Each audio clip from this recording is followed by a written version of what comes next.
Hey, Dad. Yeah. See this oil filter that's face down? What is Cooper doing? He's changing filters yesterday. Changed a bunch of filters. Stop on the truck. doing that. I think Cooper did it. Hey guys. Hey, do you feel different today? No, I don't. Oh. Do I look different today? No, you're buying lunch, so new responsibility. Worst part of the whole deal right now is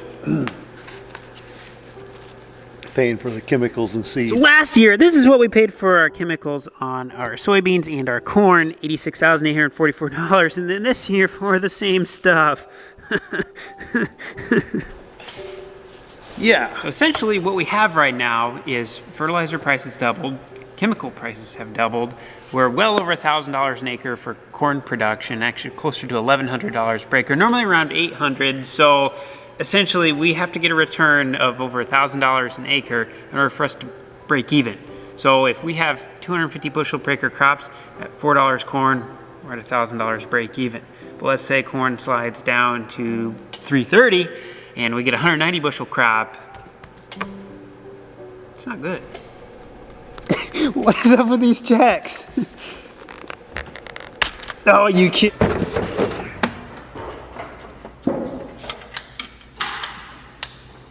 Maybe. Well, there's the starter. Now we need to run over, fill up Denny with corn. Suppose I better grab my coat.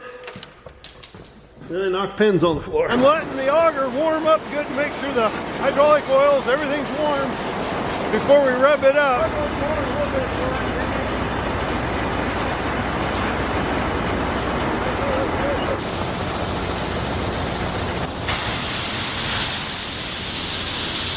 I don't know if you can see this or not.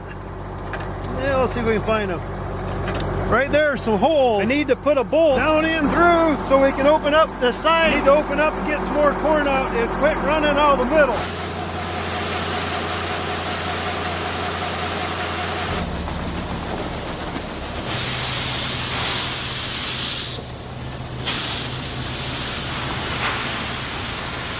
Well, there goes Ronnie. He's taking off with another load of corn. Once we get this bin set up all done, we'll be able to fill them even quicker off the overhead. But right now, things ain't done yet, so we can't cross that. The weather's getting cold now.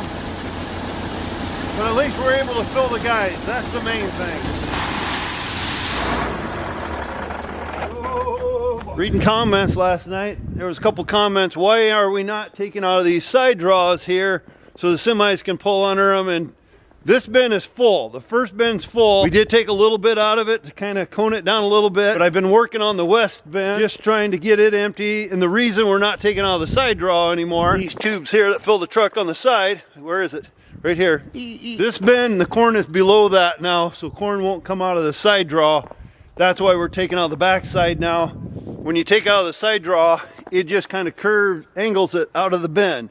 So once the corn quits running, there's a lot of corn in there yet. And then I started taking out of the auger side, or we did, and then that way it'll pull the corn down. I kind of would like to get the west bin empty first, and then go to the other bin so we're not jumping back and forth, but I'm trying to get the corn down there now, so Wade, the electrician, can get in there, wire up our sweep in the middle. He's got her pretty well ready to go, but he's got to run wire into it so we can run it. And I think Cooper said yesterday when he looked up in there, there's 5 rings that go up, so there's a lot of corn in there yet. Let's see, 1, 2, 3. Yeah, there'll be a lot of corn in there yet for the sweep. Isaiah just made it back for another load, and it ain't warming up any out here. How'd it go, Isaiah? Pretty good, in and out down there. That is nice. Yeah, they had one scale going, but I had to wait a little bit. It wasn't too bad. Didn't seem like it took you very long. No. Sounds like tomorrow they're closed till Monday, I believe, something like that. So, you know, take your time. I don't know if you want another one yet today. You'll see what your time is, what you want to do. One thing that guys got to remember, and I just thought about this, these bins are tall. They're up there a long way. When we start getting ice on them, snow on them, we got to be really, really careful when we walk around these things. If a big ice chunk or something would come sliding off that, it would probably put a hole in my stocking cap, and I wouldn't be very happy because then the heat would get out.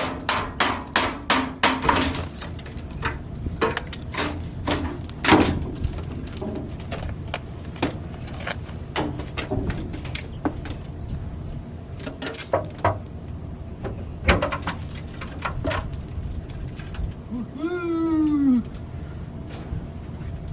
This yellow thing over here, that is our grave digger, but I need to move the semi-tractor here out of the way, and we'll have to get in here with the skid loader. I want to hook onto that, get it over in the heated shop, just make sure it is ready to go and I hope we don't need it all winter. I absolutely hope we don't need it all winter, but we got to have it ready just in case, so I don't want it to get froze over here or buried in the big machine shed here in the cold storage. So that's what we're going to do, is see if we get the semi started. It's been plugged in, it should start. But you know Murphy's Law, you turn the key in, nothing.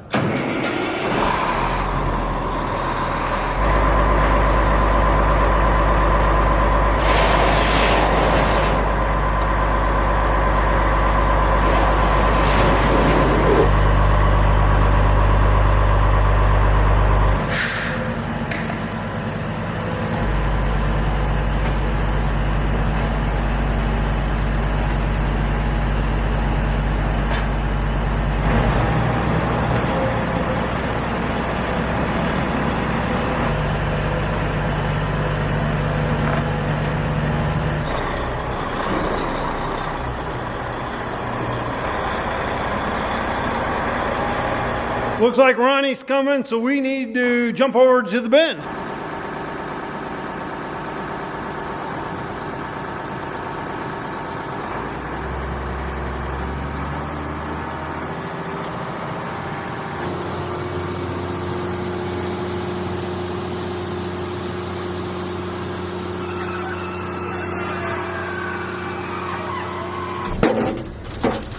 I break it? I don't know what happened. Started something right away. Is it wrong? It's spinning the right way. Huh. They were spinning the belts. Maybe we opened it too quickly or something. You just have to open a little bit.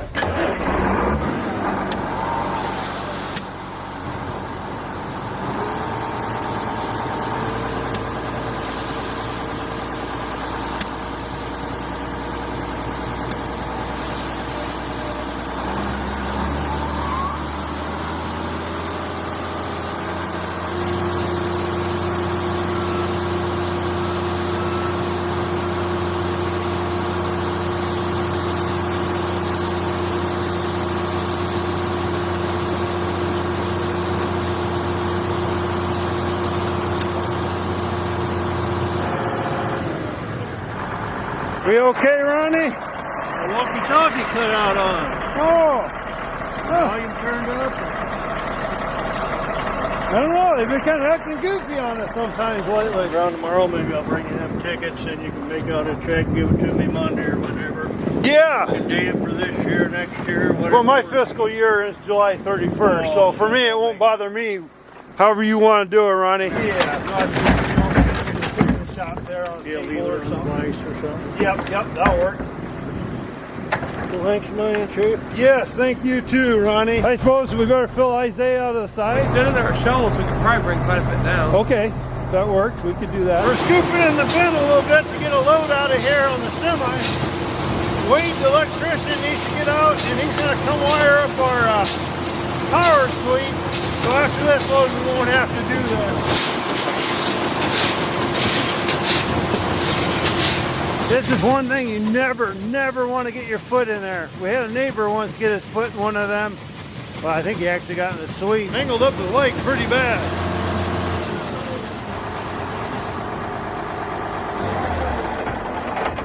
Well, we got one more truck coming back yet tonight. It's not really what I wanted to do, but I guess we're gonna have to take corn out of this side tonight. The electrician, hopefully, Wade, I hope you can make it tomorrow. We need to get the sweep going in the other bin so we can get some corn out of there and get that one empty. I'd like to do that before going over here, but since the trucker's got his truck warmed up, let's get him filled up. We bounce around with the bumps in the road, so that's what we're gonna do. Is that pizza? Yeah, you want one? Huh? You want one? No, but if that's all you ever eat is pizza. What do you want me to do? I'm stuck in the middle, aren't I? Yeah, I guess if you just go back to that. What's that? I think if you can go all the way back to where you usually go. Well, I hope I can pull forward. That way I can just back up as you fill. Right, I think you might be able to. I'll give it a shot. Am I about right or do I need to get closer? No, you're good. All right.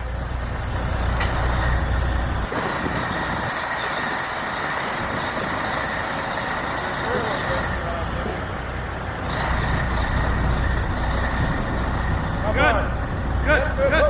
Denny, ho. Back up a little.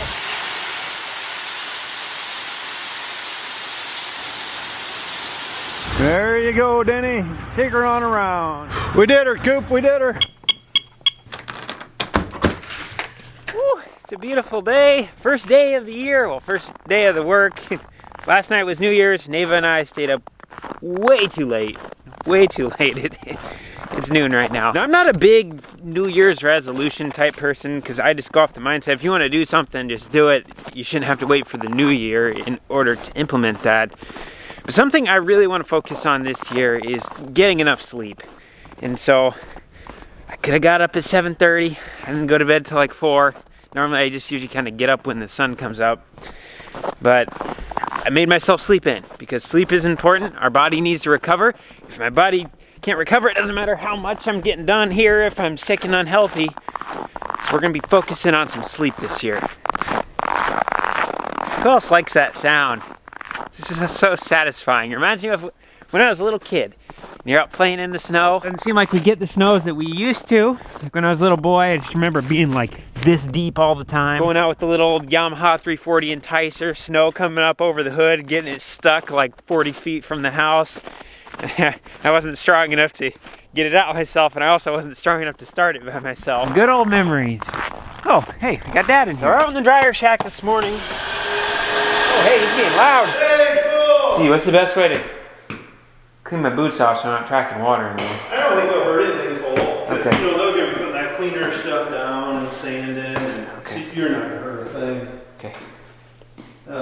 You just kind of bring everything. Because what was happening when I was stepping out there and then the rocks were sticking in my feet and I didn't want to track all them. Oh, I sure. mean, time after time from warm. Yeah. I got the heat turned down right now. I just swept in here a little bit, real slow. I don't know if it's still floating or not by the time. I was looking, Neva showed me a thing last night. It's like this push behind thing. It's got 2 brooms on the front. The guy said it's like $200. But it's basically like a broom that you push around and automatically puts it in a little bin and it doesn't make dust. Huh. I might look into a couple of those. Yeah. Now that's the big thing. You like the broom a lot of times, but like you just cleaned the vehicle and it's all wet and you don't want to fill it with dust. Yeah. Because here I suppose we'll get some little shop vac or something to put in there. Yeah. And then, you know, on an odd time, we could have extra slippers or something, so if we come in here, you know, this part we should be able to keep pretty clean. Yeah. Well, having the 2 doors, you know, the outside door, once you shut that, then it blocks the wind, and then this will be another basically exterior door, so it'll kind of keep everything contained into this room. And if we have a little couple rows to the bathroom would be if we're out in the snow and you got a bathroom, you really don't like to take all your stuff off to go in. We'll have to get a little mop or something in there, so Yeah. then if, you know, at the end of the day or whatever, we can just come in and clean it up quick. Exactly. Sounds like tomorrow the epoxy guy's gonna come. They're gonna be put down at, well, they sand the floor first, and then what do? They get rid of all the little imperfections and stuff. Yeah, and then they got some kind of cleaner acid or something that like takes all the yuck out of the floor. Oh yeah, like etches the floor, gives the epoxy something to stick to. Then they pour down this epoxy, makes it nice and level. I think we're going with a quartz finish that's supposed to be the most resilient, and then the color is called Carlsbad. So we're going with a little bit of a brown in this because we figured when we're outside, if you got a little bit of moisture on your boots, you come in here, now you got mud on the floor. If it's brown, maybe you won't see it as much. But you picked that color out, so. Yeah, I like it. Hopefully it looks good. I think it'll be fine. Yeah. We did Mom's basement 2 years ago with epoxy, and it transformed it. It makes you feel like taking good care of it. And we feel for what we got in this building, and we want to be proud of it. This is where we'll have some of our farm meetings and stuff. It's just going to look nice coming in here, and it'll look nice. Well, we also got to make the Corvette look better. You know, having a good floor. I don't know. I guess we can ask the guy tomorrow if we need to like pull that up or just leave it. I'd say just leave it and let them do their thing. This is actually a dummy drain. We have the septic line clean out under here, so we stuck this little drain in when we poured the concrete with the plastic still around it, so we can pull that out. The concrete's not etched into it, but it's hiding the floor clean out. So that way you don't accidentally have to stub your toe on something. Since this electrical box cost $63,000, we nicknamed it the Corvette. So if you hear us talk about the Corvette, I kind of call this whole building the Corvette. we gotta get all this stuff out of here so the epoxy guys can have full access to the floor. Don't know how long this is gonna take them to get done. I would imagine, since there's nothing in here, maybe 2 days? What's your guess?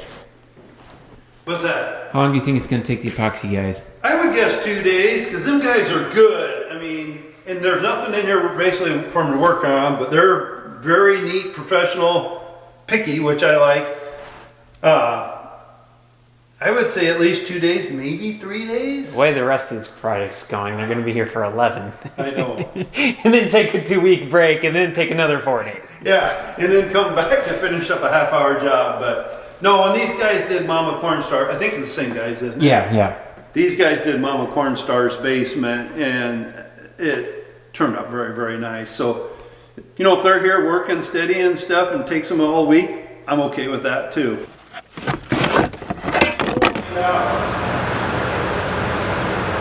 That wasn't too bad. Got her nice and cleaned up. When the epoxy guys come tomorrow, they'll get everything clean in here. They kind of do their thing. But while Dad and I were walking around in here, we were kind of looking around, just seeing how the paint and stuff turned out. I noticed there's definitely a couple of spots that, I mean, stuff kind of got dinged. That's gonna happen. The problem is we're out of paint, so now we gotta go get more. But then we got looking around a little closer. I think we're gonna have to repaint all the walls inside of here again. We did hire a gentleman to do it, but new wall, just everything kind of got sucked into it. So, like, if you look close, you can see just a bunch of little white spackle spots, just basically all throughout the walls. The ceilings, this one's not too bad, but there's a couple spots where they touched the ceiling, so you can see the gray paint on the ceiling. This corner's got it pretty good, and then basically this whole wall. The guy who painted this started in this room. He used a little more paint in here, but you can still definitely tell where the splicing of the sheetrock is. But then when we get into the mudroom and the bathroom, I think he started running a little short on paint, and so you can really notice the difference in here. It looks like a shadow on the wall. I don't know how well the camera picks it up, but I mean, you can see right here is where his mud line was. Then you got the darker, and then you got the darker underneath. If you look through the whole wall, it almost looks like a shadow, but it's not a shadow. It's just where more paint got sucked into the wall or not. There's still some really big white spackle spots up top there. And then just, I mean, same thing, got some on the ceiling. Bathroom's much the same way. It happens. Did miss quite a bit of white paint right there, though, by that vent. It's not the end of the world. It's just, it's getting to the point. He started doing this in September, and it's the 3rd of January now, and it's still not done. There's a couple spots where, like, the wall got scratched with the mud. Really big chunk over here by the light switch. And down underneath, there's another one. And a couple other spots. The guy came in here and sanded those down the other day, so now there's absolutely no texture there at all. So I don't know how we blend that in. It's gonna be kind of tough. I mean, we'll probably be able to point it out with our eyes. Luckily, there's gonna be a cabinet right here, and then we'll have the light switch cover around this and stuff. But we'll have to figure out how to kind of get that to blend in there nice to make it look good yet. Get some paint back on there. We got an outlet over here. It just doesn't look like it got screwed down all the way. It's definitely wiggly. So I'm hoping we can pull that off. Maybe get a little screw in on the side, tie it to a stud, keep that from moving. And then our electrical panel here, this was in before they put the sheetrock in. And so we definitely don't have the cleanest looking edge. Cosmetic stuff, we'll get it figured out. Not really the end of the world. Oh, I guess that needs to be cut out there too. Now, as much as we don't like having all the frustrations and the roadblocks and just problems we've been running into, we've been learning a lot of good lessons about this stuff. This whole dealing with contractors on anything is completely new to me, because in the past we've always done everything ourselves, or we've had Justin come down and do it. Justin is extremely picky, and I mean, he's even more picky than us when it comes to a lot of things. So, I mean, we really trust Justin and like that. But with this other stuff, I'm just learning we need to have very clear expectations set up front on what we want. We're picky people, and you know, we just like stuff to look nice and, you know, be the way it's supposed to be. And same with timelines. We need to have timelines on things, because this project has been ongoing for 6 months. It's still not done yet. This is not a 6-month project. I've talked to crews that said they would literally have this done in a month. But here we are. Right now, it is what it is. It's taken them 6 months. We are learning as we go along. We're just staying positive. Dang right we are. Everything turns out somehow. But the good news is for future projects now, we're just gonna have that much better grasp on what to do and maybe get things planned out a little better and hopefully get a better product. You know, when you come back here now too and look at stuff, it's like, what did take so long to get things done? You know? Well, the bends they had done in 2.5 weeks. Yeah. The floor people took them a month. Yeah. Took the millwright guys over a month to get the leg back up once it was down on the ground. Yeah, it sat on the ground for a month. It won't take much to get some of this cleaned up. I think this spring, yeah, the next auction, we could probably pull a couple of those augers in. Yeah. Let's see which ones we... That big yellow one with the motor on it, maybe I would hopefully sell good. If we Yeah, don't- honestly, we could probably pull the motor off because Yeah. that motor's probably worth what the auger is. $800 by the motor. And Yeah. if we need it for one of these or something. Hey, I almost forgot. Happy birthday. Thank you, Cole. Was Yeah. it 41? 39. Yeah. Yeah, woke up this morning and the text messages and all that started pouring in. So I thank everybody for the birthday wishes and stuff. It makes the guy feel good. I feel wiser. You don't look wiser. If you think about it too, Cole, bring your checkbook down tonight and then I can get them truckers paid too. So if, it's, yeah. if you want to bring an extra, Okay. I can bring you an extra one, then you can Yeah. have one too. yeah, and that way, because it works good like when Isaiah's hauling in to cut him a check. So the way our farm works, we have the main farm, which is set up through a corporation. That's what Dad and Grandpa and my mom are all in. So that's their farm stuff. And then I have my own acres in my name, so I have a company set up for that. So when we have people trucking my grain, we're all together, but we have things listed as separate businesses for tax purposes. It just gets really complicated like every farm, but I digress. When people are hauling 8 bushels in my name, then I pay them out of my company's checkbook, so that way we just have a really clean paper trail on where expenses are going and stuff, and then we do the same thing out of the farm. So pretty soon Cooper is also going to have his own acres in his name, so he'll have to start a company for that, and then we'll do the same. It just, taxes make everything complicated. Whoa, we got a shovel in here, and a little shovel.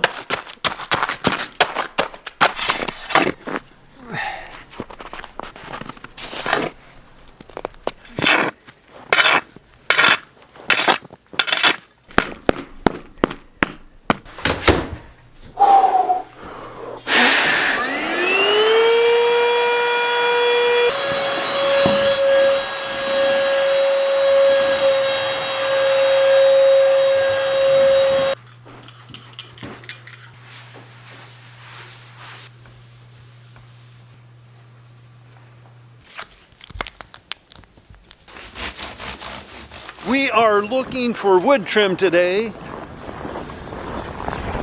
so we get to do the shopping.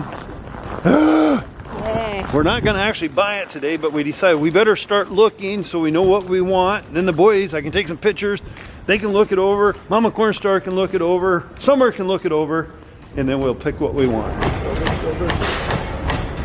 I got to grab the cart with the biggest bumps in the wheels.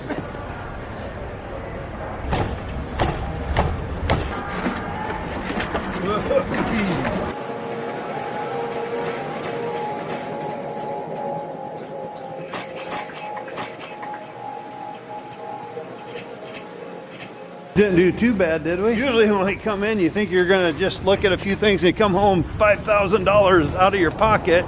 But today, I think we spent less than 20 bucks. Yeah, we're gonna still pay some cashews. Now we're gonna order some pizza.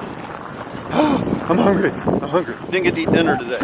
Oh, we'll film Mama Cornstar falling. Makes you think of the song, Another One Bites the Dust. Another one bites the slush.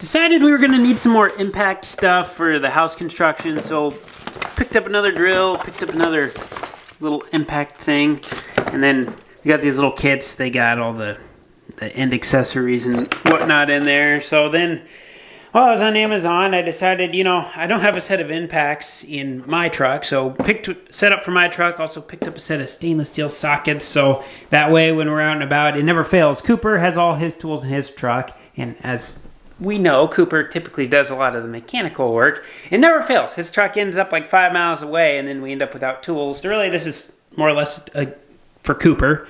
And then end up picking up a bigger industrial flashlight, another grinder, because Cooper also really likes to have these. I picked up a 1/2-inch impact, and the other one is a 3/8, I believe. I'd never seen anything like this before, but Cooper was talking about them. Once again, this is more or less for Cooper, so he says he wants a tool, and he's doing all the work, I suppose. We'll get him the tool. Now, the important thing with these, we have to label them really well, though. Otherwise, we're going to get all these batteries ending up in Dad's truck, and then we're going to be like, Dad, we bought 14 batteries. Why don't we have any? That really happens. So labeling is key. And once again, it's not really dignifying that this is my particular tool. It's showing this goes in Cole's truck. Oh, brr, who left the air conditioner on?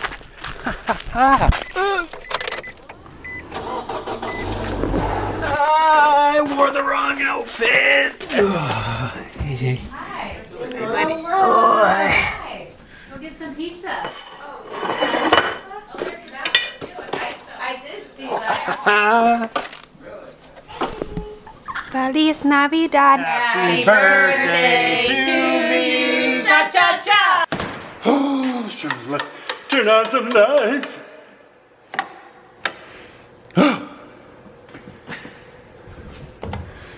You know, one thing, it's like starting a new job. First day at work, you're like, wow, my first day at work, this is exciting. And then all at once you blink your eyes about 40 times and you look back and it's like, I've worked at this job for 20 years, 30 years, 40 years, 50 years, 60 years, 70 years. I don't know however many years you look back, but it's just amazing. And I tell you what, for me, sharing my life with my family has been probably one of the biggest blessings in my life. It's neat to watch the kids grow, come down to the shop. Every day I come down here, I think of Cooper, I think of Cole, I think of Cooper. Geez, Cooper, how many vehicles you need to put in the shop? I look around and I think of Summer and things we've worked together on in this shop. Mama Cornstar, when she comes down here and works in the shop. And then I look around at the equipment and stuff, and I'm just thinking, you know, every one of us have put love, sweat, tears, everything. It's just kind of fun sometimes to look back at life and think, wow, where would I be without my family? And speaking of family, you guys are like my family. I read the comments, and some of it, it just makes me feel so good. It's words do not say how I feel, but it's just such a great feeling having you all tag along with us. You know, we're probably not the most exciting people in the world, but we have fun out here, and things like this too. Take a look at this. That is really cool. It's lit it up. Somebody gave that to us the other day too, a really special friend. And well, anyhow, enough blabbering. I just wanted to thank everybody for tagging along with us, and you kind of see, we show everything that goes on our farm. I know some of the stuff. Why do we show it? Because it's us. It's us, and it's our farm, and it's what goes on out here. We could hide so much stuff behind the cameras and stuff, not even show it, but that would not be us. And we want to give the true us that way. And it's funny too, when we go to town and stuff, we even hear like our bankers say people come in, are they really like they are in the videos, or is that all no, we are who we are every day. We were this way before, we started YouTubing and stuff. YouTubing, that's weird. But I guess that's what it's called. Sharing our life with everybody. And I just wanted to say thank you again for all the comments. And, you know, I read them. And even there's comments there sometimes we knock our head against a little bit. And we're looking at them like, whoa, why? But it's okay. We're big people out here. And, you know, everybody can share their comments. And we love them. And anyhow, what I'm saying, I love you guys. Let's get the day started here. We got work to do, and they're talking a snowstorm maybe coming. And we can jibber jabber later.